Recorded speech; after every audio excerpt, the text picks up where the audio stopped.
In a quiet mohalla in Bhopal, Faizan's world is the size of a 5-inch screen. The blue light flickers across his face for hours as he scrolls through a never-ending feed.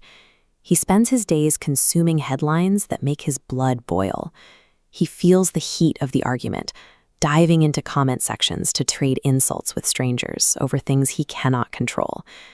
Beneath the anger is a crushing sense of defeat. He believes the script for his life has already been written by someone else, and that nothing he does will ever change the circumstances of his community. The energy he pours into these digital fights is real, but it remains trapped behind the glass. All that passion stays disconnected from the very streets he wants to protect. He is fueled by jazbat, pure, unrefined emotion.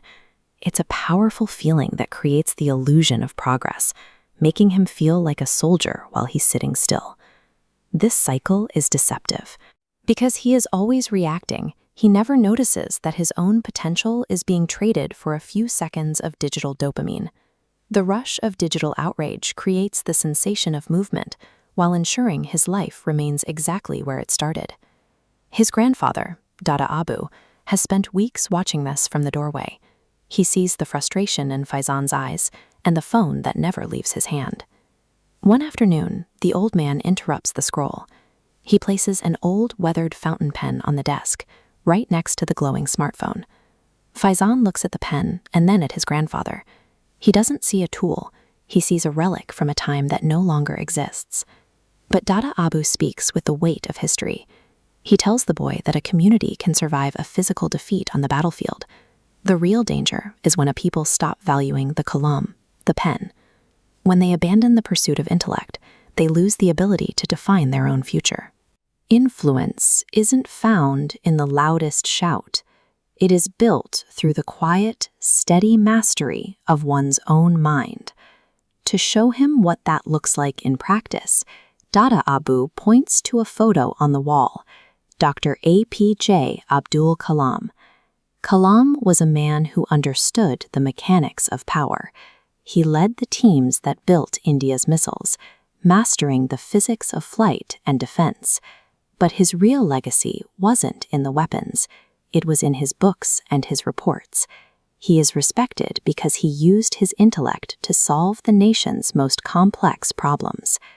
Dada Abu explains that the modern world requires a different kind of strength from the youth in their community. The community needs those who can navigate a courtroom, run a lab, or lead a classroom. The children of the pen who can speak the language of the modern world. Respect and security grow from the steady accumulation of expertise, visible in the work of those who have mastered their fields. That night, the room is quiet. Faizan looks at his phone, then at the pen. He makes a choice, turning the screen dark and setting it face down. He pulls a notebook from a dusty shelf and uncaps the fountain pen his grandfather gave him. He writes a single sentence: "I will complain less and acquire more education."